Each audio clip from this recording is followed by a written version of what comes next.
नमस्कार दोस्तों, स्वागत है आपका अपने चैनल रिश्तों की कहानियां पर। आइए सुनते हैं आज की कहानी माँ का दर्द। छवि बेटा, आप लोग अचानक खबर भी नहीं किया, सब ठीक तो है? अचानक छवि को देखकर उसकी माँ शगुन ने पूछा। अरे माँ, कम से कम अंदर तो आने दो, या फिर यहीं पर खड़े होकर सब बातें बता दें। छवि ने शिकायत की। चलो बेटा अंदर आओ, मैं तो भूल ही गई थी, शगुन ने हंसते हुए कहा। शगुन ने जल्दी से रसोई घर में जाकर बेटी और दामाद के लिए चाय नाश्ता तैयार किया और नाश्ता देते हुए बोली, सब ठीक तो है ना दामाद जी? यूं अचानक? अभी शगुन ने अपनी बात पूरी भी नहीं की थी कि बीच में छवि बोल पड़ी। माँ, बताती हूँ ना मैं सब आपको, पहले आराम से बैठकर चाय तो पी लें। चाय नाश्ता करते ही छवि के पति अखिल ने जाने की अनुमति मांगी। शगुन ने कहा, इतनी जल्दी? अभी तो बैठे भी नहीं हैं, कुछ बातें भी नहीं की। अरे माँ, मैं आपके साथ ही रुकने वाली हूँ, मैं कौन सा इनके साथ जा रही हूँ, इनको जाने दीजिए, इनको थोड़ा काम है। इतना कहकर छवि अखिल के साथ घर के बाहर तक आई। अखिल ने कहा, माँ जी ने जो कहा है वो याद रखना, अब आ ही गई हो तो कहीं मन मत बदल लेना अपना। ठीक है, छवि ने बस इतना ही कहा और उदास चेहरा लेकर अंदर आ गई। अंदर आते ही शगुन जी फिर से शुरू हो गई। बताओ तो सही बेटा, यूं अचानक? आज से पहले तो कभी नहीं आई, कुछ बात है क्या? बहुत बुझी बुझी सी लग रही हो। अचानक छवि अपनी माँ के गोद में सर रखकर जोर जोर से रोने लगी। क्या हुआ मेरा बच्चा, ऐसे रोते नहीं, घर में लड़ाई हुई है, सासू माँ ने कुछ कह दिया? और भी पता नहीं कितने सवाल एक ही सांस में शगुन ने छवि से पूछ लिए। नहीं माँ, ऐसा कुछ नहीं हुआ। तो फिर बताओ बात क्या है? बताओगे नहीं तो पता कैसे चलेगा मुझे क्या हुआ? अब की बार तो तुम अपनी दोनों बच्चियों को लेकर भी नहीं आई। शगुन के चेहरे पर चिंता की लकीरें साफ साफ दिखाई दे रही थी। उन्हीं की वजह से तो ये सब हो रहा है, ना वो दोनों इस दुनिया में होती ना मुझे इतने दुख देखने पड़ते। छवि ने अपने आंसू पोंछते हुए कहा। ऐसा क्यों बोलती है बेटा, मैंने भी तो तुम 4 बहनों को जन्म दिया है, मैंने तो ऐसा कभी नहीं कहा। माँ, तुम्हारा टाइम और था, अब टाइम बदल गया है। उस समय इतनी महंगाई नहीं थी। छवि ने जैसे सफाई दी हो। टाइम बदल गया है, ये बात तुम कह रही हो? टाइम बदलता नहीं, बदला जाता है। तुम माँ होकर अपनी बेटियों के लिए ऐसे बोल रही हो तो दूसरों को अपने आप ही बोझ लगेंगे। खैर छोड़ो, यह बताओ बात क्या है? शगुन ने छवि का हाथ अपने हाथ में लेते हुए कहा। माँ, तुम्हें तो पता है ना, मैं 2 नहीं 3 बच्चियों को जन्म दिया है, चाहे एक इस दुनिया में ना हो। इसके बाद मुझे ससुराल में कितने ताने सुनने पड़ते हैं, मैं उनका वंश नहीं चला सकती। माँ, मैं फिर से प्रेग्नेंट हूँ, अगर अब की बार भी। और फिर से छवि की रुलाई फूट पड़ी। फिर से? तुम अपने शरीर की ओर क्यों नहीं देखती, कितनी कमजोर हो गई हो। अभी छोटी वाली बच्ची 2 साल की भी नहीं हुई और फिर से? शगुन ने छवि को निहारते हुए कहा। माँ, मैं तो करना ही नहीं चाहती थी, लेकिन क्या करूं, रोज रोज की तानों से तो अच्छा ही है ना। तो उनके सुनकर खुद का ख्याल रखना भी छोड़ देगी? छोटी वाली बच्ची भी 2 साल की है, वो कैसे रहेगी तुम्हारे बिना?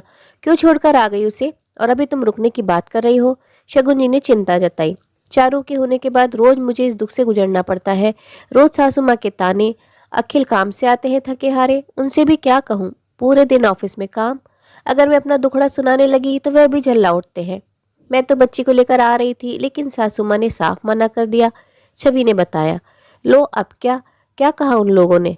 माँ, अभी 2 दिन पहले ही मैंने सोनोग्राफी करवाई है, उसमें पता चला है अब की बार मुझे जुड़वा बच्चे हैं। घर आकर जब अखिल ने ये बात अपनी माँ से बताई तो वो खुश होने की बजाय झल्ला पड़ी और बोली, लगातार लड़की होने के लक्षण दिखाई दे रहे हैं, ऊपर से जुड़वा, कैसे संभालेंगे हम इतनी इतनी लड़कियों को? फिर उन्होंने मुझे अबॉर्शन के लिए बोला, लेकिन डॉक्टर ने साफ साफ मना कर दिया। अबॉर्शन से मेरी जान को खतरा है माँ। सासू माँ ने अपना फैसला सुनाया है, तो या तो मैं आपके पास आकर अबॉर्शन करवा लूँ या फिर बच्चे होने तक यहीं पर रहूँ। अगर लड़कियाँ हुई तो वो मुझे अपने घर में पैर भी नहीं रखने देंगी। दुख तो इस बात का है माँ। अखिल ने भी उनका फैसला चुपचाप मान लिया। इतना कहकर छवि की रुलाई फिर से फूट पड़ी। छवि, रोते नहीं, ऐसे समय में हिम्मत से काम लेते हैं, और तू मेरी बेटी है। जब तुम्हारी माँ ने कभी हिम्मत नहीं आ रही तो तू ऐसा कैसे कर सकती है? मैंने भी तुम 4 बहनों को जन्म दिया, बहुत ताने सुनने पड़े, अबॉर्शन कराने भी गई, लेकिन वहां से भी छुप कर वापस आ गई। घर वालों ने अलग कर दिया, रहने के लिए मकान तक नहीं दिया। बहुत दुख देखे हैं बेटा, लेकिन अब मेरी बेटी दुख नहीं देखेगी। अगर तुम्हें मेरी बात सही लगे तो मान लेना। मानेंगी मेरी बात? शगुन ने छवि की आंखों में देखते हुए कहा। लेकिन माँ, हम क्या करेंगे? छवि ने मजबूरी जताते हुए कहा। जब हम कुछ ठान लेते हैं तो सब कुछ कर सकते हैं। तुम बस मेरी बात मानो, फिर देखो वो लोग तो दौड़े दौड़े तुम्हारे पास आएंगे। शगुन जी ने कहा। माँ, आप कुछ भी कर लो, अगर लड़का नहीं हुआ तो वो मुझे कभी स्वीकार नहीं करेंगे। छवि ने जोर देते हुए कहा। अगर वो स्वीकार नहीं करेंगे तो क्या तुम्हारी जिंदगी खत्म हो जाएगी? तुम अपने बच्चों के लिए जीना नहीं चाहोगी? शगुन जी ने छवि को समझाया। अपने बच्चों के लिए तो जी रही हूँ, वरना तो कब की। नहीं बेटा, ऐसे नहीं बोलते। शगुन जी ने बेटी को गले लगा लिया। काफी देर तक अपनी बेटी को समझाने के बाद शगुन जी ने अखिल को फोन किया, लेकिन अखिल ने तो वही रटी रटाई बात तोते की तरह फटाफट बोल दी। घर में वही होगा जो माँ चाहेंगी। 2 दिन बीते, 3 दिन, लेकिन ना ही अखिल का फोन आता, न छवि की सासू माँ का। शगुन जी ने अपनी बच्ची की हालत देखी नहीं जाती थी, रोज उसे समझाती, लेकिन छवि पर कोई असर नहीं होता। वह दिन ब दिन मुरझाई सी जाती। एक दिन पड़ोस वाली आंटी से पता चला कि उसकी बेटी की तबीयत बहुत ज्यादा खराब है। छवि से रुका नहीं गया और वो अपनी बेटी से मिलने ससुराल पहुंच गई, लेकिन छवि की सासू माँ ने उससे मिलने भी नहीं दिया। अखिल भी मिमियाता रह गया, लेकिन माँ की वही पुरानी आदत, तुम अपनी माँ की तरफ हो या अपनी पत्नी की ओर। अखिल बेचारा चुपचाप रह गया। अपनी बेटी की चिंता में छवि ने 2 दिन तक कुछ नहीं खाया और वह खुद बीमार पड़ गई। शगुन जी ने अखिल को फोन करके बताया कि छवि की तबीयत बहुत ज्यादा खराब है, अगर वह आना चाहे तो आ सकता है। अखिल ने अपनी माँ से बहाना बनाया, वो बच्चों को घुमाने ले जा रहा है और वह अपनी दोनों बच्चियों को लेकर छवि से मिलाने के लिए आया। छवि अपनी दोनों बच्चियों को देखकर बहुत ही खुश हो गई और उनके गले लगाकर फूट फूट कर रोने लगी। वहीं बच्चों का भी यही हाल था। अखिल भी अपनी आंखें नम होने से रोक नहीं पाया। अब क्यों रो रहे हो अखिल? उस दिन कहाँ थे जब मम्मी ने फैसला सुनाया था? आपने उस दिन साथ दिया होता तो आज मेरे बच्चों की हालत ना होती। छवि ने अखिल की ओर देखते हुए कहा। मुझे माफ कर दो छवि, लेकिन मैं क्या करूं? पापा के जाने के बाद माँ ने मुझे बहुत दुख उठाकर संभाला है। अगर उनकी बात काटता हूँ तो भी दुख होता है, तुम्हारी तरफ देखता हूँ तो भी दुख होता है। अब मैं करूँ क्या, तुम ही बताओ। मैं तो अपने परिवार के बीच में ही फंस गया हूँ। इतना कहकर अखिल वहीं सोफे पर पसर गया। बेटा, आप भी अपनी जगह सही हो, लेकिन माँ के साथ साथ अब छवि भी तुम्हारी जिम्मेदारी है, और बच्चे भी। माँ की बात काटने को नहीं बोलती मैं, लेकिन उनको समझा तो सकते हो। मैं जानती हूँ आप भी बच्चों के बिना खुश तो नहीं रहते होंगे। शगुन जी ने अपने दामाद से कहा। आपको क्या लगता है मैं उनको समझाता नहीं?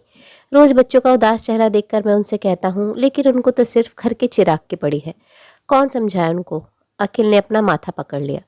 मेरी बात मानो तो कुछ दिनों के लिए आप अपनी माँ से दूर चले जाओ और उनसे बात भी मत करो। अब उन्हें समझाने का यही एक रास्ता है।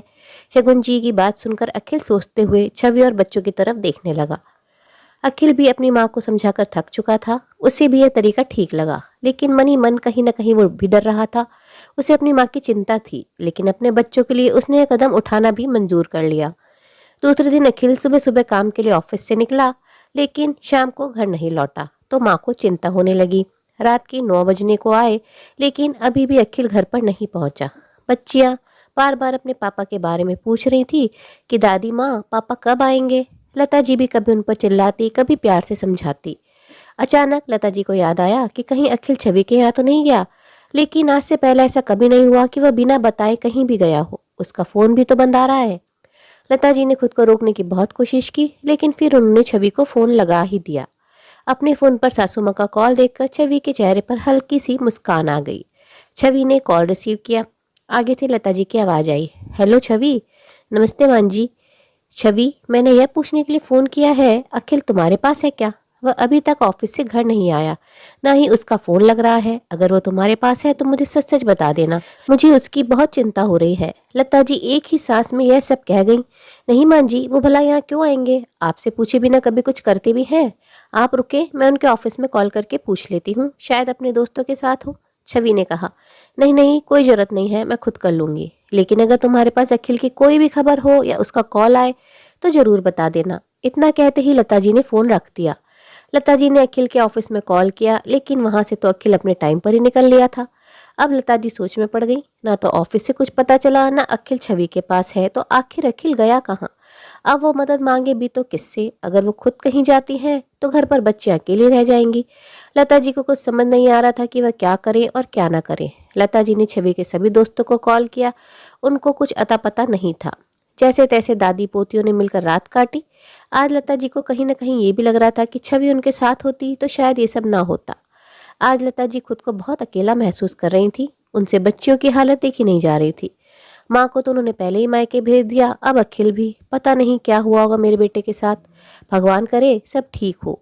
लता जी ने छवि को घर वापस बुलाने का फैसला किया, क्योंकि अब बच्चियों को संभालना बहुत मुश्किल था और वो खुद भी बच्चों की हालत देख नहीं पा रही थी।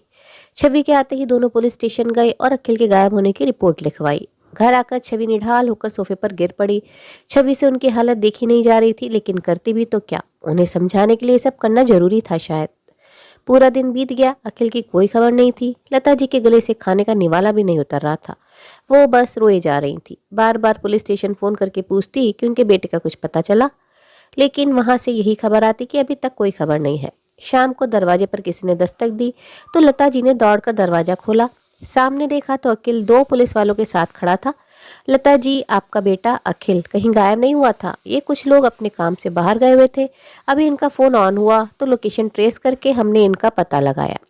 इंस्पेक्टर ने अखिल की ओर मुड़कर कहा, आइंदा कहीं जाओ तो अपने घर वालों को जरूर इन्फॉर्म कर देना। इतने लापरवाह दिखते तो नहीं हो। आपकी वजह से आपके घर वालों को भी परेशानी हुई है और हमें भी। आइंदा इस बात का ध्यान रहे। सॉरी इंस्पेक्टर साहब, मेरी वजह से आपको जो तकलीफ हुई उसके लिए मैं माफ़ी चाहता हूँ। इतना कहकर अखिल अंदर चला गया। लता जी ने भी उनका धन्यवाद किया और वो भी अखिल के पीछे पीछे अंदर आ गई। समझते क्या हो माँ आप? मैं कोई बच्चा नहीं हूँ जो मेरे पीछे पीछे पुलिस को भेज दिया। फ़ोन की बैटरी डेड हो गई थी, थोड़ा इंतज़ार भी तो कर सकते थे आप लोग। आपकी इस हरकत की वजह से मुझे कितना शर्मिंदा होना पड़ा है मेरे दोस्तों के सामने। अखिल ने गुस्से में अपनी माँ लता जी को अंदर आते ही कहा। जिंदगी में पहली बार अपने बेटे को अपने साथ इस तरह बात करते हुए देख लता जी हक्की बक्की रह गई। आज से पहले अखिल ने कभी आंख उठाकर भी बात नहीं की थी और आज लता जी से सहन नहीं हुआ और गुस्से में आकर उसने अखिल के गाल पर एक चांटा जड़ दिया। मैं तो अपने आप को माँ ही समझती हूँ, लेकिन तुम आजकल पता नहीं खुद को क्या समझने लगे हो। माँ हूँ, तुम्हारी चिंता होती है। आज से पहले कहीं गए हो तो बता कर ही गए हो, लेकिन बड़े हो गए हो ना, तो अब माँ की तकलीफ क्यों दिखाई देगी? तुम क्या जानो एक माँ का दर्द। इतना कहकर लता जी वहां से जाने लगी। मैं तो नहीं जानता एक माँ का दर्द, लेकिन आप तो अच्छे से जानती होंगी ना, क्योंकि आप एक माँ है। फिर क्यों आपने इन बच्चियों को अपनी माँ से अलग कर रखा है? क्यों नहीं समझती आप? इन्हें भी अपनी माँ की जरूरत है और इनकी माँ को इन बच्चों की। अखिल ने अपनी माँ के और करीब आते हुए कहा, मैं आपका दिल नहीं दुखाना चाहता था माँ, बस आपको समझाना चाहता हूँ कि आप मेरी जिंदगी हैं, लेकिन अब छवि और बच्चे भी उसमें शामिल हैं। मैं उनके बिना कैसे रहूंगा? ऊपर से इन बच्चियों को अपनी माँ से अलग कर दिया। मैं रोज रोज इनको घुटते हुए नहीं देख सकता। मुझे ये सब करना पड़ा, मुझे माफ कर दो माँ। इतना कहकर अखिल वहीं घुटनों के बल अपनी माँ के पैरों में गिर पड़ा। लता जी की आंखों से आंसू बहने लगे। छवि ने जब देखा तो उनकी तरफ जाने लगी, लेकिन लता जी ने छवि से मुंह मोड़ लिया। छवि को लगा जैसे कुछ बदला ही नहीं और आंखों में आंसू भर उसने प्यार से अपने बच्चों की ओर देखा और वह घर से बाहर जाने लगी। माँ, छवि को रोक लो माँ, मैं और बच्चे छवि के बिना नहीं रह सकते। माँ, रोको ना छवि को, वो जा रही है। अखिल का रो रो कर बुरा हाल था, लेकिन लता जी को देखकर ऐसा लग रहा था कि उन्हें कोई फर्क ही नहीं पड़ रहा था। देखते देखते छवि घर से बाहर चली गई। दूसरे दिन सुबह जब अखिल ऑफिस के लिए तैयार हो नीचे आया तो उसने देखा कि माँ और बच्चे नए नए कपड़े डाल रखे हैं। गुब्बारों और फूलों से घर की सजावट भी अच्छी कर रखी थी। अखिल को समझ नहीं आया, आज तो किसी का जन्मदिन भी नहीं है, फिर यह सब साज सजावट क्यों? अखिल इन सब चीजों को नजरअंदाज कर जब बाहर जाने लगा तो पीछे से लता जी ने आवाज दी, अखिल जरा रुको बेटा, यह तो बताते जाओ घर की सजावट कैसी लगी। जब आपने किया तो अच्छी होगी ना माँ, आप कुछ गलत थोड़ी ना करते हो कभी। इतना कहकर तेज कदमों से बाहर निकल गया। लता जी के चेहरे पर हल्की सी मुस्कुराहट छा गई। उधर शगुन जी के घर के दरवाजे पर घंटी बजी। बेटा जरा देखना कौन है। शगुन ने रसोई घर से छवि को आवाज लगाई। देखती हूँ। छवि ने जैसे ही दरवाजा खोला तो देखा लता जी और छवि की दोनों बेटियां सामने खड़ी थी। छवि को अपनी आंखों पर विश्वास नहीं हुआ। तीनों ने ही सुंदर सुंदर ड्रेस डाली हुई थी, जैसे कि घर में कोई फंक्शन हो। अंदर आने के लिए नहीं कहोगी? लता जी ने छवि का ध्यान भंग किया।